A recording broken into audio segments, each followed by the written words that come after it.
শুভ সকাল জুবায়ের। দর্শক শুভ সকাল।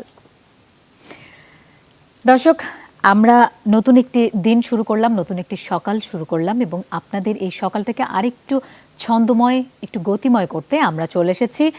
আজকের বাংলাদেশে আমন্ত্রণ জানাচ্ছি, যে যেখানে আছেন দেশ এবং দেশের বাইরে সবাইকে আমন্ত্রণ জানাচ্ছি এবং পুরো আয়োজন জুড়ে আমি মৌসুমী আহমেদ লোপা আপনাদের সাথে আছি।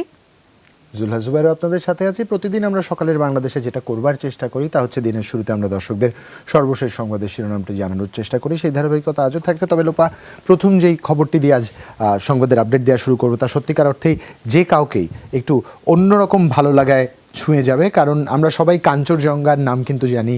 কাঞ্চনজঙ্ঘার সম্বন্ধে আমাদের সবার আগ্রহের কিন্তু কোনো আমাদের দেশ কমতি নেই। থেকে আমরা খুব সুন্দর এই দৃশ্য দেখতে পারি মাঝে মাঝে। যদিও সামাজিক যোগাযোগ মাধ্যমে বেশ কিছু ট্রল হয়েছিল যে দূষণ যেহেতু কমে গেছে, বিশ্বের বিভিন্ন প্রান্ত থেকে কাঞ্চনজঙ্ঘা দেখা দিচ্ছে। তবে এবার কিন্তু সেই ঘটনাটি সত্যি হতে যাচ্ছে।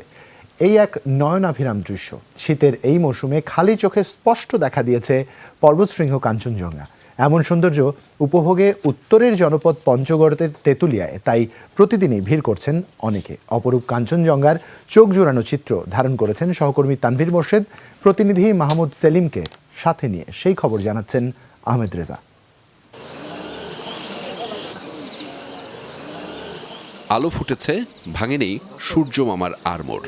এমন ভোরে শুভ্র সাদা বরফে আচ্ছাদিত কাঞ্চনজঙ্ঘা দেখার উদ্দেশ্যে তেঁতুলিয়ায় আমরা।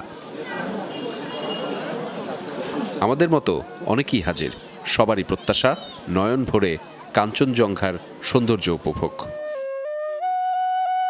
সূর্য উঠতেই বদলাতে থাকে উত্তর পশ্চিমের হিমালয় কাঞ্চনজঙ্ঘা, যেন নিজের মধ্যে ধারণ করে আছে সব রং। প্রথমে টুকটুকে লাল, পাল্টাতেও নেয় না সময়, খানিক বাদেই কমলা, এরপর আবার হলুদ। বিস্ময় আরও অপেক্ষা করে দর্শনার্থীদের জন্য, কারণ মিলিয়ে যাবার আগে দেখা দেয় সাদা রূপে। শীতের সময় এই পঞ্চগড় এলাকাটাতে এখানে কাঞ্চনজঙ্ঘাটা দেখা যায়, যেটা হচ্ছে যে যদি আমরা সিকিমের তাসি ভিউ থেকে যেই অংশটুকু দেখা যায় তার চেয়েও অনেক বেশি এখান থেকে দেখা যায়। তো এটার একটা ভিন্ন রকম বিউটি আছে।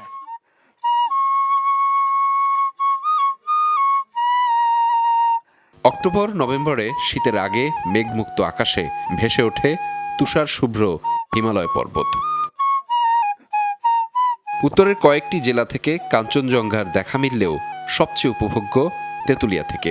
কখনো ধানের ক্ষেত মারিয়ে, কখনো বা নদীর কূল ঘেঁষে ধরা হয় কাঞ্চনজঙ্ঘার সৌন্দর্য।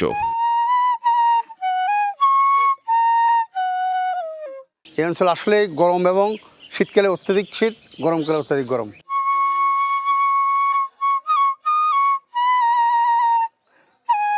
সূর্যকিরণ বাড়ার সঙ্গে সঙ্গে স্পষ্ট হয়ে ওঠে কাঞ্চনজঙ্ঘা। 10টা থেকে 11টা পর্যন্ত দেখা যায় ভালোভাবে, পরে আবার হারিয়ে যায় ঝাপসা হয়ে।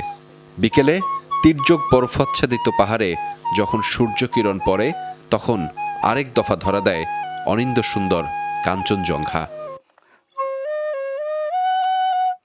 আহমেদ রেজা, যমুনা নিউজ, পঞ্চগড়। প্রাঞ্জনার এই খবরের পর একটি বাস্তব চিত্র আপনাদের সামনে তুলে ধরতে চাই। 24 ঘন্টায় বিশ্বে আরও 7,500 প্রাণ কেড়ে নিল করোনা ভাইরাস। নতুন করে প্রায় 5 লাখ মানুষের দেহে শনাক্ত হয়েছে কোভিড-19-এর উপস্থিতি। এ নিয়ে বিশ্বজুড়ে মৃতের সংখ্যা এখন 13,93,000 ছাড়িয়েছে। মোট আক্রান্ত 5,90,00,000 মতো। রোববারও সর্বোচ্চ সংক্রমণ ও মৃত্যু হয়েছে যুক্তরাষ্ট্রে। এদিন প্রায় 900 প্রাণহানিতে দেশটিতে মোট মারা গেছেন 2,63,000-এর মতো।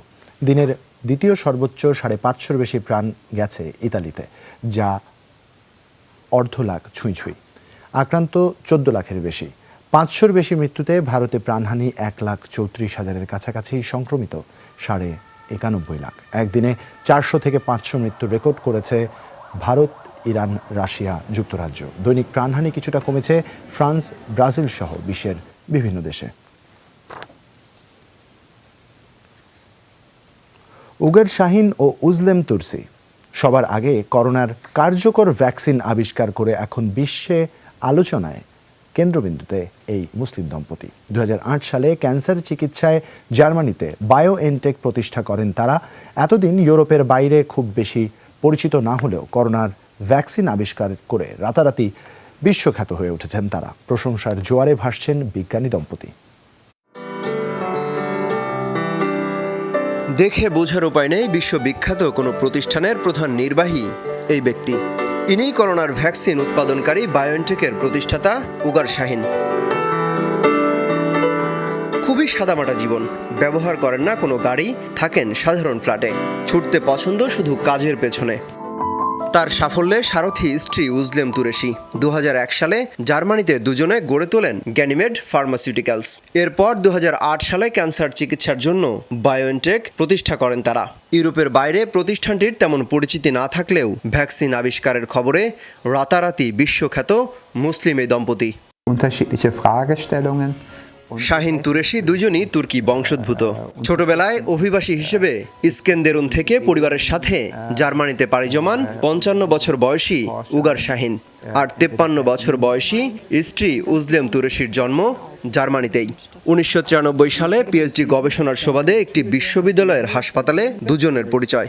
তারপর 2002 সালে বিয়ে। এই বিজ্ঞানী দম্পতি এতটাই কাজ পাগল যে বিয়ের দিনও আনুষ্ঠানিকতা সেরে হাজির হয়েছেন ল্যাবে। তাদের দিনরাত গবেষণার সবচেয়ে বড় সাফল্য করোনার ভ্যাকসিন। এটি সম্পূর্ণ নতুন একটি ভাইরাস, তাই অনেকটা অন্ধের মতোই ভ্যাকসিন তৈরির কাজ শুরু করি। প্রথম দিকে খুবই চ্যালেঞ্জের ছিল। 10 মাসের মধ্যে সাফল্য ধরা দিয়েছে, যা আশানুরূপ খুব দ্রুত হয়েছে। করোনা বড় পরিসরে ছড়ানোর আগে জানুয়ারিতেই ভ্যাকসিনের গবেষণা শুরু করে প্রতিষ্ঠানটি। বায়োএনটেকের ভ্যাকসিন যৌথভাবে উৎপাদনের জন্য চুক্তি করেছে বিশ্বখ্যাত ফার্মাসিউটিক্যাল কোম্পানি ফাইজার। প্রতিষেধকটি মানব শরীরে 95% কার্যকর বলে দাবি করা হয়েছে। অমিত হাসান রবিন, যমুনা নিউজ। 1998 সালের মিনি ওয়ার্ল্ড কাপে নেটে বল করে আলোচনায় আসেন আব্দুল কুদ্দুস। দক্ষিণ আফ্রিকান স্পিনার পল অ্যাডামসের মতো অবিকল অ্যাকশনে বল করতে পারায় পরিচিতি পান পল কুদ্দুস নামে। সম্প্রতি তার খোঁজ করে টুইট করেন পল অ্যাডামস, কোথায় আছেন আমাদের পল, করছেনই বাকি। সে খবরই তুলে এনেছেন সহকর্মী মামুনুর রশিদ। ক্যামেরায় ছিলেন আব্দুল্লাহ আল নোমান। শেরি বাংলা জাতীয় ক্রিকেট স্টেডিয়াম, সবুজ গালিচার বুকে 22 গজের পিচে জন্মায় নানা ইতিহাস। স্মরণীয় হতে জন্ম হয় সাকিব, তামিম, মাশরাফিদের। আবার এখানেই হারিয়ে যায় সোহাগ, গাজী, নাসিররা। কেউ না চেয়ে পায়, আবার কারো যোগ্যতা চাপা পড়ে অপ্রাপ্তির ভারে। 1998 সাল আইসিসি নকআউট ট্রফি খেলতে বাংলাদেশে বিশ্ব ক্রিকেটের কুলিনার দল। নেটে আব্দুল কুদ্দুসের ভুতুরে বোলিং স্টাইলে ত্রাহি অবস্থা শ্রীলঙ্কার অরবিন্দ ডি সিলভা, রানাতুঙ্গাদের মতো ক্রিকেটারদের। Him bowling just like Paul Adams. These sort of bowlers are very, very rare, and I think it's something which is very important for cricket. এরপর সবই ইতিহাস। সে সময়কার ক্রিকেট বিশ্বের সেনসেশন দক্ষিণ আফ্রিকার পল অ্যাডামস। তাকে অনুসরণ করে আব্দুল কুদ্দুসের নতুন পরিচয় হয়ে যায় পল কুদ্দুস। গণমাধ্যমে শুরু হয় তার বন্দনা। ভবিষ্যতের এক তারকার সন্ধান পান অনেকেই, কিন্তু কোথায় হারিয়ে গেলেন সেই পল কুদ্দুস? ভিডিওটা দেখার মতো এখনও চোখের পানি জড়ায় জায়গা, কারণ ওই ভিডিও দেখার পর আমি তো অবাক হয়ে গেছি। এই ভিডিও ক্যাসেটটা আমার কাছে ছিল, আমি কারণ কষ্টের কারণ দেখে আমি কোনো সময় শেয়ার করতাম না কেউ কাছে। আপনারা তখন শুনছিলেন আব্দুল কুদ্দুসের কথা, যাকে রানাতুঙ্গা আদর করে নাম দিয়েছিল পল কুদ্দুস। পল অ্যাডামসের মতোই বোলিং করতেন বলে তাকেই নাম দিয়েছিলেন রানাতুঙ্গা।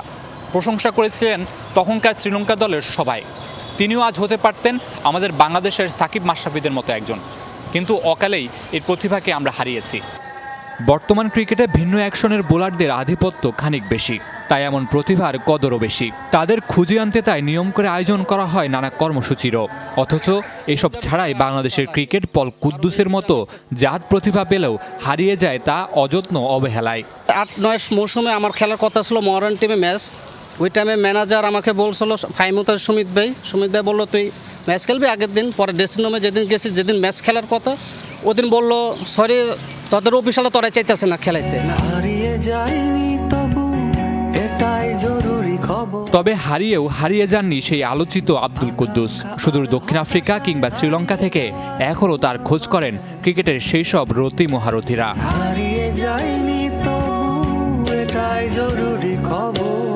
মামুনুর রশিদ, যমুনা স্পোর্টস, ঢাকা।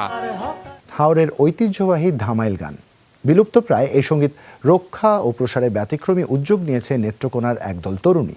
গ্রামে গ্রামে আসর বসিয়ে হারানো ঐতিহ্য ফেরাতে চায় মহুয়া ধামাইল দল।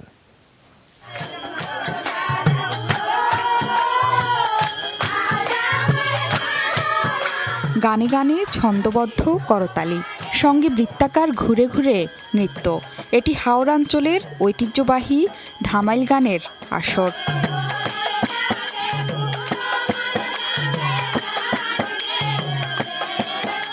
একটা সময় ছিল যখন বিয়ে, পূজা পার্বণ কি সামাজিক অনুষ্ঠান ধামাইল গান ছাড়া জমতো না। আকাশ সংস্কৃতির আগ্রাসনে হারাতে বসা ধামাইল গানকে ফেরাতে সম্প্রতি 14 জনের একটি গানের দল গঠন করেছে নেত্রকোনার খালিয়াজুড়ির বেশ কয়েকজন তরুণী। দলের নাম মহুয়া ধামাইল দল। মহুয়া টিম গঠন করেছি, গ্রাম বাংলার পুরনো সংস্কৃতিকে ধরে রাখতে চেষ্টা করছি। অর্থের কিছু সাহায্য পেতাম তাহলে আমাদের একটু ভালো হতো। যাওয়ার সমস্যা, যন্ত্রপাতির সমস্যা হয় এই গানগুলো গাইতে আর কি। ধামাইল গানের দল গঠন করায় খুশি স্থানীয়রা। হারানো ঐতিহ্য ফেরাতে সরকারি বেসরকারি পৃষ্ঠপোষকতা চান তারা। মিলেছে আশ্বাসও। এই মেয়েরা যে উদ্যোগ নিয়েছে পুরনো সেই সংস্কৃতিকে ধরে রাখতে পারবে বলে আমারও ধারণা, এবং আমাদের সেই গ্রাম্য সংস্কৃতিটা ধরে থাকবে। আমরা সেই আনন্দ সারা জীবন উপভোগ করব। সরকারের উচিত এই ধামাইল গানকে ধরে রাখা এবং পৃষ্ঠপোষকতা করা। ঊর্ধ্বতন কর্তৃপক্ষ বরাবর আমরা এটা পৌঁছে দিব যে এটা যে পৃষ্ঠপোষকতার জন্য সরকারের পক্ষ থেকে যা কিছু করণীয় আমরা এখান থেকে আমরা প্রস্তাব আকারে আমরা প্রেরণ করব। রাধাকৃষ্ণের কাহিনী ভিত্তিক লোকজয়ী সঙ্গীতের প্রবর্তক কবি রাধারমন দত্ত। জোহরা সেতু, যমুনা নিউজ। দর্শক, এই ছিল আমার কাছে সর্বশেষ সংবাদের শিরোনাম। আর একবার সকালের বাংলাদেশের মূল সেটে লোপা আমার জন্য অপেক্ষা করছে, সেখানে যেতে চাই। লোপা, একটা বিষয় কিন্তু মাথায় রাখবার মতো, যখনই কোনো কিছুর দায়িত্ব নিয়েছে নারী, হারায়নি পথ, ফিরে পেয়েছে নতুন গতি, নতুন বাণী, নতুন সুর। এবং সেই জায়গাতে এই যে ধামাইল গানের যে দলটির কথা আমরা বলছিলাম বা দর্শকদের জানাচ্ছিলাম, নিশ্চয়ই আমাদের হারানো ঐতিহ্য রক্ষা করবার ক্ষেত্রে অন্তত রাধারমণের ঐতিহ্যগুলো আসলে সংরক্ষণে এগিয়ে আসা উচিত সবার। নিঃসন্দেহে যাই হোক, আমরা আমাদের সাহিত্য, ঐতিহ্য, সংস্কৃতির এই ধারা অব্যাহত রাখতে চাই। বাংলাদেশের যে কোনো অগ্রযাত্রার সাথে আমরা নিজেদের রাখতে চাই। তাই বাংলাদেশের সাহিত্য সংস্কৃতি নিয়ে আরও একবার ফিরে আসবো। দর্শক, আমাদের সাথে একজন অতিথি থাকবেন বিরতির পরে। এবার একটা বিরতি নিচ্ছি, নিশ্চয়ই আমাদের সঙ্গেই থাকবেন।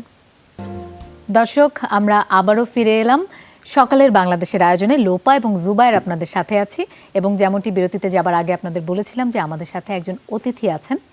অতিথিকে পরিচয় করে দিচ্ছি। আমাদের সাথে আছেন ডাক্তার মোহাম্মদ আলমগীর আলম, যিনি মূলত কথা সাহিত্যিক, যদিও আমার কাছে তিনি শব্দের জাদুকর হিসেবে বেশি পরিচিত। শুভ সকাল, কেমন আছেন?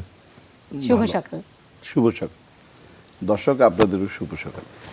আচ্ছা, আপনার কাছে আসলে আমাদের অনেক কিছু জানার আছে। আপনি খুব ভালো একটা উদ্যোগ নিয়েছেন, আমরা সেটি নিয়ে কথা বলবো। তবে তার আগে, আপনি একজন ব্যস্ত মানুষ আমরা জানি, আপনার সকালটা কিভাবে শুরু হয় এটা একটু জানতে চাই। এটা আসলে মানে সকাল আসলে শুরুই হয় না, কারণ সকালটা আমি গভীর ঘুমে থাকি। আমি প্রায় সময় সারা রাত কাজ করি এবং সকালের একেবারে আজানের আগে, অর্থাৎ ভোর হওয়ার আগে আমি ঘুমোতে যাই আনফরচুনেটলি। এবং সকালটা খুব কমই দেখা হয়, এবং আপনাদের সৌজন্যে এটা আমার সৌভাগ্য হয়েছে আজকে অনেক বছর পর সকাল দেখা। আমি সত্য স্বীকার করছি, মানে আমি অনেকদিন ভোরটা দেখি না, ভোরের সূর্য দেখি না। এবং মানুষের যে শত শত মানুষ যে এক্সারসাইজ করছে, রাস্তায় এসে দৌড়াদৌড়ি করছে, এবং অনেকে কর্মজীবনের জন্য বাসা থেকে বেরিয়েছে, এবং অনেক শান্ত স্নিগ্ধ নতুন একটি কুয়াশা ঘেরা সকাল এবং কুয়াশা ঘেরা ঢাকা, ট্রাফিক জ্যাম মুক্ত, এটি দেখার সৌভাগ্য হয়েছে আপনাদের কল্যাণে। ডক্টর আলমগীর, নিশ্চয়ই এটা আমাদের একটা অনেক বড় প্রাপ্তি, একজন রাত জাগা পাখিকে ভোরের সূর্য দেখানো গেল, যেটা খুব আনন্দের। যে বিষয়টি আসলে খুব প্রাসঙ্গিক এই সময়টা আমরা জানতে চাই। কবিদের কোনো নিয়ম মানতে নেই, কবির নিয়ম নিজের ব্যক্তিগত, তাই আপনি কখন ঘুমালেন, কখন জাগলেন, এই বিষয়টাতে কিছু কারো মন্তব্য করবার নেই। তবু আপনি খুব নিয়মে আবর্তিত একটি জীবন যাপন করেন। এই নিয়মের মধ্যে নিজের এই সৃজনশীলতাকে, নিজের এই স্বাধীন চেতা ব্যক্তিত্বকে কি করে জাগা করে দেওয়া হয়? প্রথমত হচ্ছে আমার প্রফেশনাল ব্যস্ততায় আমার প্রচুর সময় যায়। তারপর রাতে যে ঘুমানোর টাইম এবং পরিবারকে দেওয়ার টাইম, সেই সময় থেকেই আমার লেখালেখিটা ভাগ বসায়। তা আপনাদের দয়া আমি 11টা বই আমার অলরেডি বেরিয়েছে, আর 9টা বই পাবলিকেশনে আছে। তো এই বিশাল কর্মযজ্ঞ আসলে একসময় আমি ইংরেজি সাহিত্যে পড়াশোনা করলেও মাঝখানে লেখালেখির একটা ব্রেক ছিল। ফেসবুকের কল্যাণে মাঝে মাঝে লিখলাম, সবাই উৎসাহ দিল, যত উৎসাহ পাই তত লেখার স্পিড বাড়তে থাকলো। তো এখন আসলে সোশ্যাল মিডিয়াকে অনেকেই নেগেশন আউটলুক দিয়ে দেখে, আমি পজিটিভলি দেখি যে আমার ক্ষেত্রে এটি আমার জীবনে মোড় ঘুরে দিয়েছে এবং আমার যেটি আমি জীবনে ভাবতে পারি না আমি এত লিখতে পারবো সেটি কিন্তু সোশ্যাল মিডিয়া কল্যাণে হয়েছে। আর এই সময়টা ব্যালেন্স করি আর কি, অর্থাৎ আমি প্রতিটা ন্যানো সেকেন্ডকে 2-3টা কাজে একসাথে কাজে লাগানোর চেষ্টা করি, যার কারণে আমি সব কিছু করতে পারছি, মানে অফিস, ব্যবসা, সাথে আমার লেখালেখি, সাথে পরিবারকে সময় দেওয়া, সব কিছুতে একটা ব্যালেন্স করার চেষ্টা করি। আচ্ছা, আপনি হচ্ছে হাজার অনুকবিতার রচয়িতা। সাম্প্রতিক সময়ে কিন্তু এরকম আলোচনা হয়নি এরকম যে এত কবিতা একসাথে, আমার মনে হয় না এর আগে কেউ করেছে। আপনি খুব ভালো একটা উদ্যোগ নিয়েছেন। এটির শুরুটা আসলে কিভাবে হয়েছে? প্রথমত হচ্ছে আসলে আমি ছোটবেলা থেকেই কবিতা শুনতাম, কবিতা আবৃত্তি শুনতাম, কবিতা লিখতামও। তো এবং আমরা তখন যখন স্কুলে পড়ি, কলেজে পড়ি, ইউনিভার্সিটিতে পড়ি, তখন কবিতা আমরা ক্যাসেট কিনতাম। আমরা শিমু মোস্তফার, সব্যসাচীর, কাজী সব্যসাচীর কবিতার ক্যাসেট কিনতাম, প্রজ্ঞা লাবণীর। কিন্তু এই সময়টায় আমরা সেটা দেখছি না এবং কবিতা আবৃত্তি শুরু হলেই দর্শক অনুষ্ঠান ছেড়ে চলে যায়।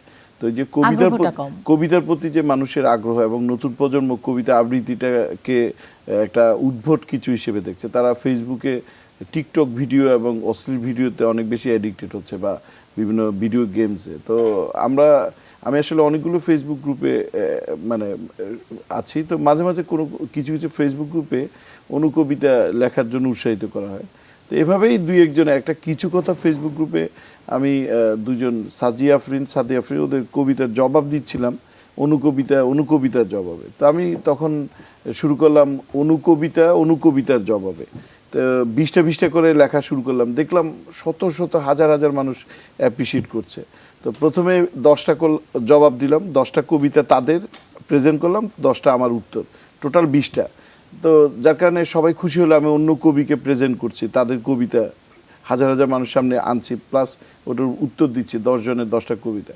তো এভাবে করতে করতে আমার 100 হলো। তখন আমাকে আমার এক বন্ধু মুজাহিদ হক লেনিন ভাই, উনি বললেন যে এটা 100টা 1000 হতে পারে, 500 হতে পারে, ইনকারেজ করলো। তখন আমি আসলে ইনকারেজ হলাম। আসলে অনুকবিতা অনেক বড় চ্যালেঞ্জ। আমি অনেক বড় সাইজের কবিতা লিখি, 16 লাইন কমপক্ষে, কিন্তু অনুকবিতাতে 16 লাইনের 16 প্রতিটা লাইনে 16 অক্ষরের জায়গায় এখানে মাত্র 4টা অক্ষর, 4 লাইন, অর্থাৎ 1000 অনুকবিতায় লিখেছি স্বরবৃত্ত ছন্দে 2 পর্বে 4 মাত্রায়, এবং দ্বিতীয় চতুর্থ লাইনে অন্তমিল, অনেক কবিতা আবার প্রতি লাইনে অন্তমিল আছে। তো এটি অনেক বড় চ্যালেঞ্জ, ছন্দ মেলানো, কবিতার গ্রামারটা ঠিক রাখা, প্লাস হচ্ছে এই 4 লাইনে পুরো জীবনকে টেনে আনা, এটা সবচেয়ে ডিফিকাল্ট।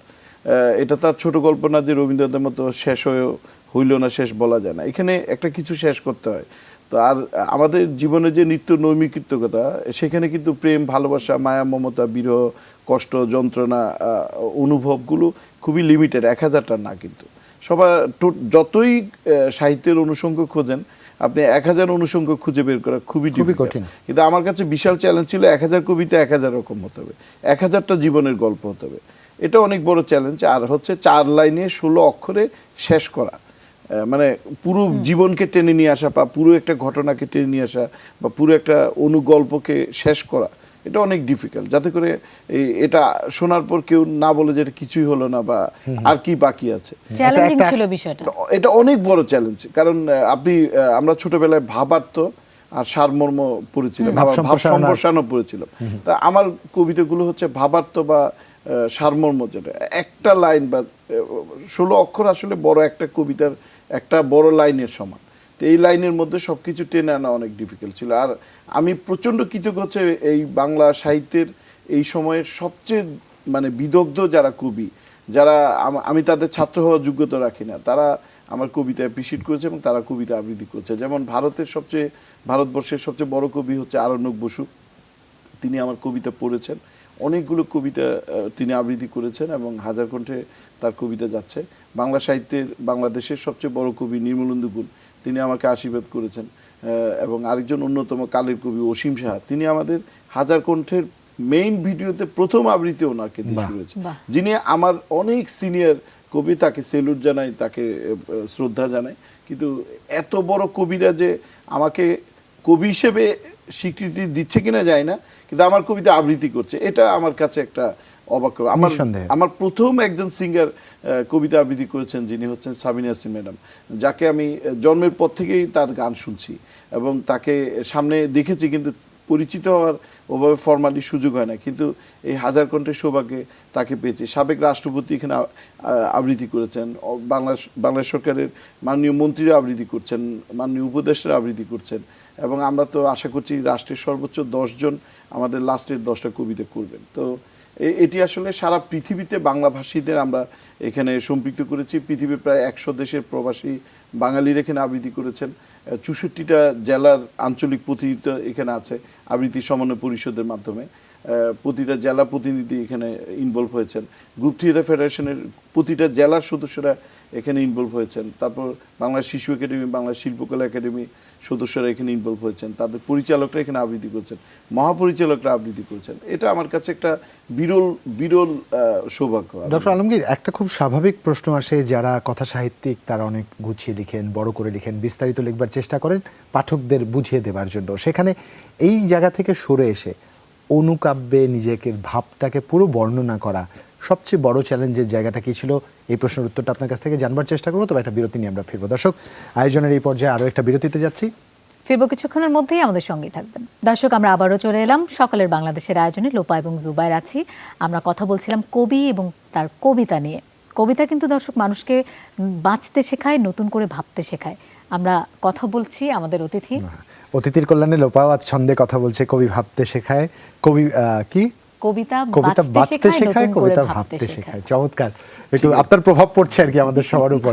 যেই প্রশ্নটা করেছিলাম যে সবচেয়ে বড় চ্যালেঞ্জটা, আপনারা তো দীর্ঘ যে কোনো রচনা দিলে আপনারা লিখতেই পারেন, খুব স্বাভাবিকভাবে একজন কবি বা একজন সাহিত্যিক লিখতেই পারেন, ছোট করে আনার সবচেয়ে বড় চ্যালেঞ্জ কোথায় মনে হয়েছে?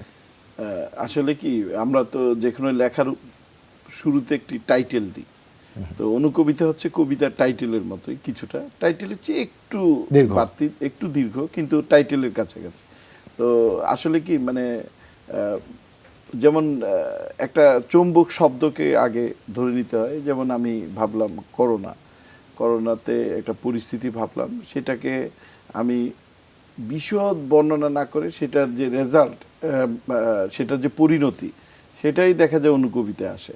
আর সাধারণ কবিতায় 3টা ধাপ থাকে। প্রথমে হচ্ছে উপস্থাপনা, তারপর হচ্ছে সেটার বিশদ বর্ণনা, তারপর হচ্ছে সেটার পরিণতি। আর অনুকবিতায় পরিণতিটাই আগে টানতে হয়, মানে এখানে কথা বেশি বলার সুযোগ নেই। আরেকটি বিষয় হচ্ছে, দর্শক হতে জানে না, আমার কিন্তু হাজার কণ্ঠে হাজার অনুকবিতার যে বাচিক সৈনিকরা আছে তাদের 2 জন কিন্তু আমার সাথে আছে, তারাও কিন্তু হাজার কণ্ঠের অসাধারণ সুন্দর আবৃত্তি করেছে। আপনারা হাজার কণ্ঠের ওয়েবসাইটে গেলেই পাবেন। এবং আমার বাংলাদেশের টেলিভিশন ইন্ডাস্ট্রির প্রায় 300 সাংবাদিক, উপস্থাপক, সংবাদকর্মী এবং সিনিয়র সাংবাদিক এবং টেলিভিশনের ওনাররাও এখানে আবৃত্তি করেছেন। আসলে সবাই কেন আবৃত্তি করেছে আমি অনেক সময় তাদের জিজ্ঞেস করি। আমি ভালোবাসা থেকে করেছি, এটা সত্যিকার অর্থে স্বীকার করি, কারণ আমার ভাগ্যে যে কবিতাটুকু পড়েছিল, যে 4টে লাইন, আপনার সাথে এই নিয়ে আমার বেশ কথাও হয়েছে। কি অভিব্যক্তি, কি মায়া কবিতার লাইনগুলোর মধ্যে, মানে কিছু বলার নেই আর কি। না, এখন যেটা করি, প্রথমে আমরা একটা সিঙ্গেল কবিতা কাউকে দিতাম, তো তাতে হয় কি আমাদের একটা, পরে আমরা একটা প্যানেল করেছি বাংলাদেশের সবচেয়ে সিনিয়র 100 জন সাহিত্যিক সংস্কৃতি কর্মীদের নিয়ে একটা হোয়াটসঅ্যাপ গ্রুপ আছে, আমাদের সিনিয়র সর্বজন শ্রদ্ধেয় বিচারক প্যানেল করেছি। তো সেখানে আমরা কবিতা পোস্ট করি, যখন সিঙ্গেল কবিতা দিই তখন 50 to 70% রিফিউজ হয়, কারণ কোনো কারণে তাদের ভালো লাগলো না। আর এরপরে এখন আমরা করি, একজন থেকে আমরা তাদেরকে প্রত্যেকেই 20টা করে কবিতা দিই বা 12টা কবিতা, সেখান থেকে বলি যে কোনো 6টা আপনি করেন। তো পারমিউটেশন কম্বিনেশনের ফর্মুলায় ফেলে সবাইকে একই ফরওয়ার্ড করি, 20 জনকে একই টেক্সট ফরওয়ার্ড করি, 20 জনই পছন্দের 6টা করে। পরে আমরা দেখি কার থেকে সবচেয়ে বেস্ট, অর্থাৎ 6টা অনুকবিতা যখন কেউ আবৃত্তি করে, একটা বাচিক শিল্পী বা আবৃত্তিকার বা শুদ্ধ ভাষায় কথা বলতে পারে প্রমিত উচ্চারণে, দেখা যায় তার থেকে একটা কবিতা নেওয়া যায়। আর আরেকটি বিষয় হচ্ছে, কবিতা আসলে আত্মস্থ করতে হয়।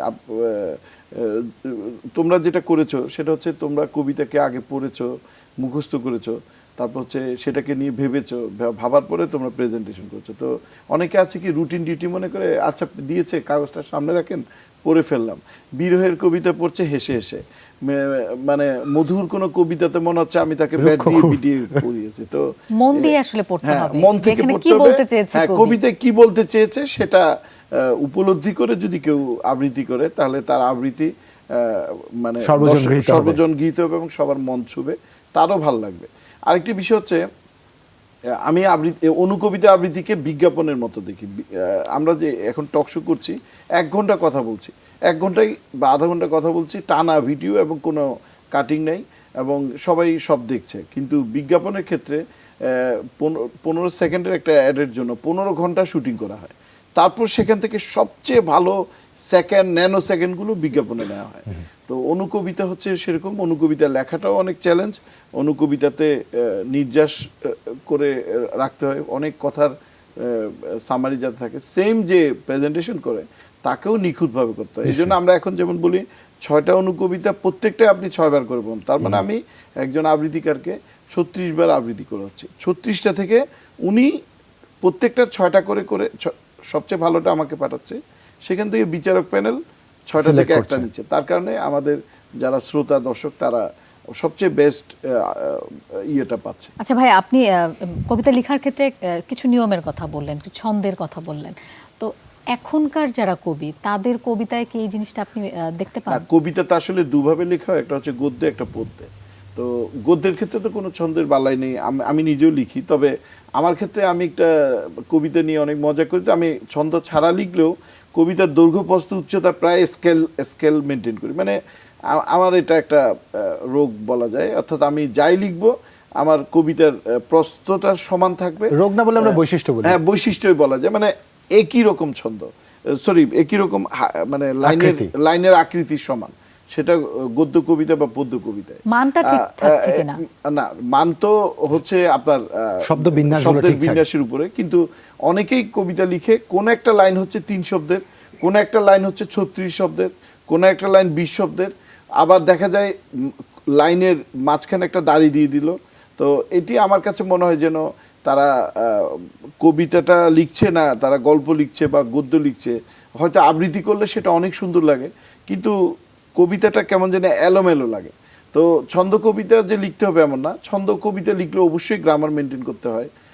সেক্ষেত্রে কেউ অন্তমিলটাই শুধু রাখে, কেউ ছন্দও রাখে, যেমন স্বরবৃত্ত, অক্ষরবৃত্ত আর মাত্রাবৃত্তে এক এক রকম বিন্যাস থাকে, তারপর পর্ব থাকে। তো আমি আসলে কি এটি যেহেতু আবৃত্তির জন্যই টার্গেট করেছি, এই কারণে আমি পর্বগুলো ভাগ করে দিয়েছি যাতে সবাই একটা ছন্দের মধ্যে। যেমন আপনি অবাক হয়ে যাবেন, তিমি নন্দী উনি বাংলাদেশের অন্যতম গুণী শিল্পী, আজকে ফেসবুক লাইভে থাকছে আমাদের রাত 9টায় আমাদের হাজার কণ্ঠে। তো তাকে কবিতা আবৃত্তি করতে দিয়েছি, তিনি একদম মনে হচ্ছে তবলা তালে করছে, অবাক হয়ে গেছে। উনি বলছে আপনি এটা কী লিখেছেন? আমি তো ইচ্ছে করছে আমি তবলা বাজিয়ে বাজিয়ে করি। মানে ওই ছন্দটা হয়তো আমি বুঝতেছি না, কিন্তু উনি কিন্তু গান করে উনি কিন্তু বুঝতেছেন। তো আর বোঝার দরকার নেই, মেনলি হচ্ছে প্রেজেন্টেশনের মজা আনন্দের জন্যই ছন্দটা মেনটেন করা। আর ছন্দ যে করতে হবে কবিতা লিখতে এমন না, মানুষ যেটা পছন্দ করে। যেমন আমি প্রচুর গদ্য কবিতা লিখেছি, কিন্তু অনুকবিতা ছোট্ট একটা কথা, এখানে একটু ছন্দ, একটু সব কিছু। আর আমরা যেহেতু গিনেস রেকর্ডের জন্য চিন্তা করছি, সেক্ষেত্রে বাংলার সাহিত্যে পশ্চিমবঙ্গের অনেক সাহিত্যিক আছে যারা প্রচুর সময় দেয়।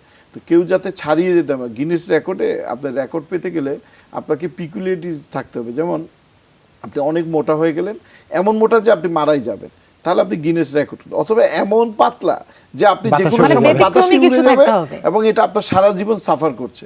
অর্থাৎ আপনাকে এমন কিছু করতে হবে যেটা অদ্ভুত এবং এক্সট্রিম পর্যায়ে। যেমন আমার 1000 অনুকবিতা, আমি মনে করি আমার মতো পাগল পৃথিবীতে পয়দা আর হবে কি না। কেন? কারণ 1000 অনুকবিতা আমি লিখেছি, একজন লিখেছে, এত ধৈর্য দেওয়া অনেক ডিফিকাল্ট। প্লাস হচ্ছে সব একই স্ট্রাকচারে, একই স্ট্রাকচার, এটা অনেক ডিফিকাল্ট।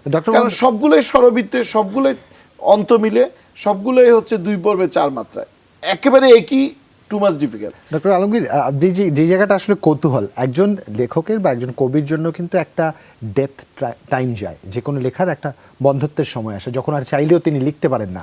1000 ধারাবাহিক অনুকবিতা লেখা is almost next to impossible, যেটা আপনি যদি এক্সট্রিম বলেন বা অতি প্রাকৃতিক ঘটনা বলেন, এটা একদম খুব স্বাভাবিক। এই জায়গা থেকে একটু আপনার কাছ থেকে জানতে চাইবো, এমন কোনো ভ্যাকুয়াম তৈরি হয়েছে কিনা 1000 লিখতে যেয়ে, বা এমন কোনো সময় মনে হয়েছে কিনা যে না আর হবে না, আর বেরোচ্ছে না ভিতর থেকে? এই চ্যালেঞ্জের জায়গাটা জানবো আরেকটা বিরতি নিয়ে যখন ফিরবো তখন। দর্শক, সকালের বাংলাদেশে আবারও একটা বিরতি নিচ্ছি। আমরা আমাদের কবির সাথে কথা বলবো। নিশ্চয়ই পুরো আয়োজন জুড়ে আপনারা আমাদের সাথেই থাকবেন।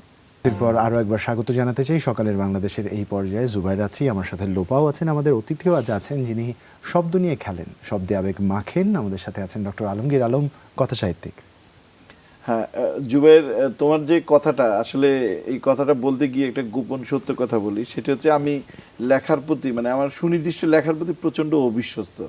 আমরা অনেকেই মজা করে বলি যে কিছু কিছু ট্রাক ড্রাইভার আছে, তারা সংসারে বিশ্বস্ত না, তারা সবখানে সংসার পাতেন।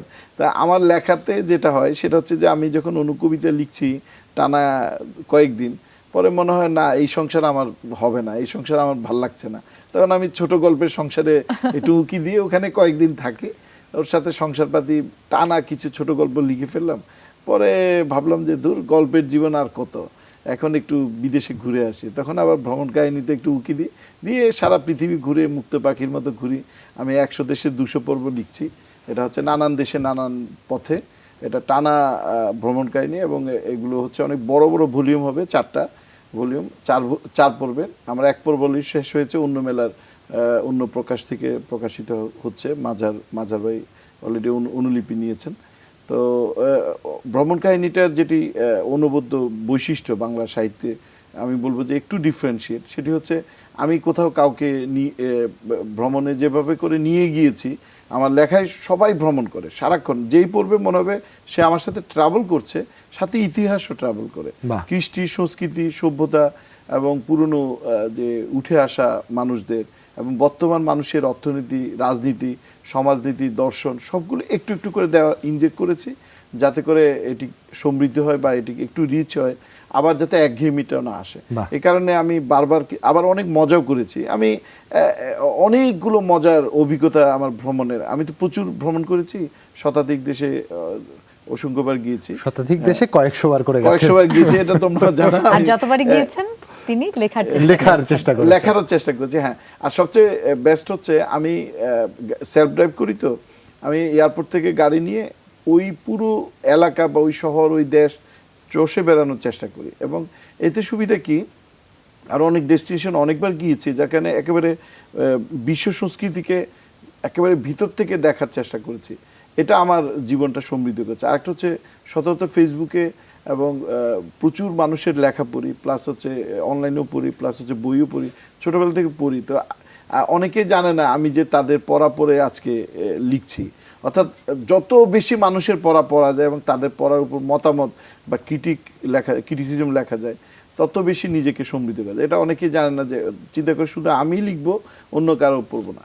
আর যেটি বলছিলাম যে একঘেয়েমিটা কাটানোর জন্য আমার যে বৈচিত্র্য লেখার, অর্থাৎ আমি ছোট গল্প লিখছি, সেখান থেকে আমি ছুটে গেলাম ছোট গদ্য কবিতায়, সেখান থেকে আবার চলে গেলাম হচ্ছে নিবন্ধ বা প্রবন্ধ লিখায়, সেখান থেকে সমসাময়িক পত্রিকায় লিখছি, বিভিন্ন জাতীয় পত্রিকা আমার নিয়মিত লেখা ছদ্মনামে যাচ্ছে।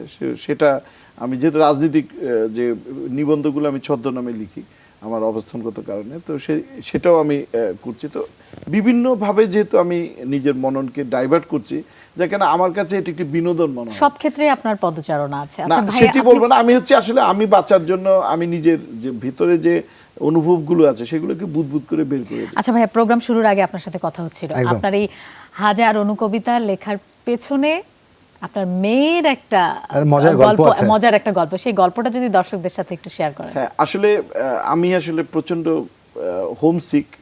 আমি আমার প্রায় যে বিয়ের পর থেকে এখন পর্যন্ত ফ্যামিলি ছাড়া আমি কোথাও মুভ করি না। এমনকি আমাদের অফিসের কাজে আমি আমেরিকা, ইউরোপ, কানাডা, অস্ট্রেলিয়া বিভিন্ন কাজে গিয়েছি, পিছে ফ্যামিলি গেছে আমার সাথে।